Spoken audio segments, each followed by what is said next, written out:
Yo, what's up everyone? Today we're taking on this classic 2021 gem, Why I Don't Like Ramadan by Abdullah from the Mr. and Mrs. Friendly Ex-Muslim channel. Buddy fasted for 15 straight years. That's like 450 plus days of no food or water from dawn to dusk. Then bounced from Islam and decided the world needed to hear his TED Talk on dry lips and bad breath. Abdullah, my guy. You're out here acting like you survived a war crime instead of a religious fast that 1.9 billion people do voluntarily every year. You literally open with "You're allowed to love it. I'm allowed to hate it." True, but your reasons? Let's logically shred them point by point with actual science, not ex-Muslim therapy session vibes. The first problem with Ramadan is it's forced upon everyone. It's not allowed to skip fasting. Muslims are forced to choose between what is to them a very real threat of hellfire. Point 1. It's forced under threat of hellfire. Zero freedom. Bro, every religion has rules and eternal consequences. Christianity's got hell, Judaism's got mitzvot, even secular ethics have social backlash. You left Islam, right?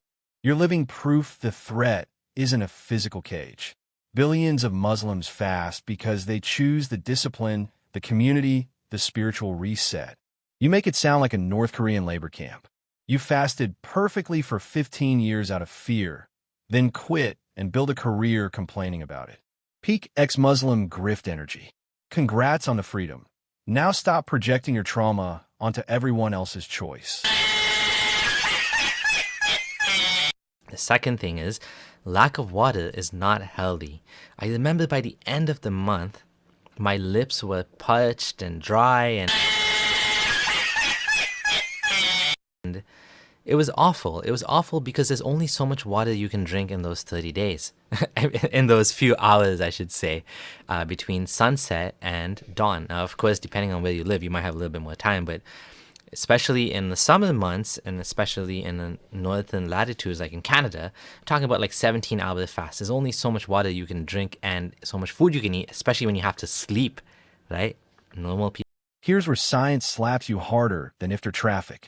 Multiple peer-reviewed reviews show Ramadan fasting, a strict form of intermittent fasting, delivers net health benefits for healthy adults. Improved lipid profiles, lower inflammation markers, better insulin sensitivity, reduced oxidative stress, and even lower metabolic risk scores for lung, colorectal, and breast cancer. Weight and fat mass drop, blood pressure often improves, and mental health scores for depression, anxiety, and stress go down in most studies.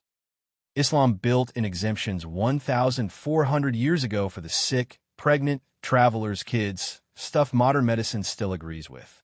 Dehydration? Drink like a camel at suhoor and iftar. Pro tip you apparently missed. Dry lips and bad breath. Abdullah, that's what toothpaste and hydration are for. You sound like the guy who complains the gym is too sweaty after one set. Millions of athletes fast and compete, they adapt. You just quit and made a video. And instead of playing with your kids, you have to focus on the religious matters, right? So you definitely lose out on that benefit. The entire society falls behind for 1 month. And this means every year, everything is put on hold, things are stopped, priorities are changed, and it becomes ibadah, it becomes worship, it becomes qiyam. For this month, you have productivity going way down in Muslim countries. And this is pretty much a fact. Muslim countries have shorter hours for work and schools are ending early. For this month, pretty much nothing gets done other than, this imaginary, appeasing of this God, right? Add up. Point 3. Productivity tanks. Countries shut down, kids suffer, society grinds to a halt. Okay, partial credit. Studies do show output dips. 20 to 40% in some sectors, shorter work hours. GDP growth takes a hit when fasts are longer. Stock market slow, meetings get postponed. Fair observation. But here's the logic bomb. One major study found longer Ramadan fasting increases subjective well-being and happiness among Muslims, even as growth slows. People trade some economic output for spiritual and family gains. Muslim countries have deeper issues than one rotating month. Hello, governance and education. Plus, consumption and charity surge. Not halting progress, just different priorities. You act like tearaway prayers are the apocalypse. Billions manage school, work, and life. Meanwhile, your productivity video is probably sponsored by Patreon Guild. Glass houses, my friend. The other thing is, Ramadan is actually impossible in certain latitudes. If you're like way up north, you have like only a couple hours of sunlight in summer. So you have to fast according to Makkah time or some other country that's close by because it's not designed properly, right? The whole system is flawed. This makes it easy for some people and difficult for others. So some people have it easy, they live closer to the equator, they have an even number of hours every year, it doesn't shift. And then there's people like us that get crazy long fasts for Point 4.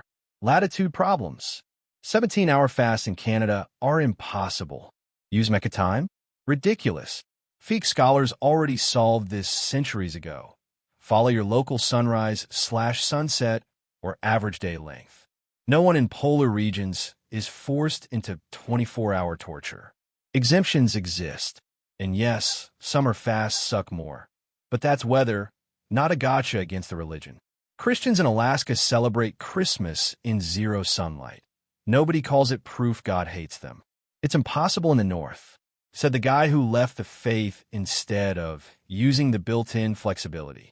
Classic. Point 5. Doesn't teach empathy for the poor. We just feast every night.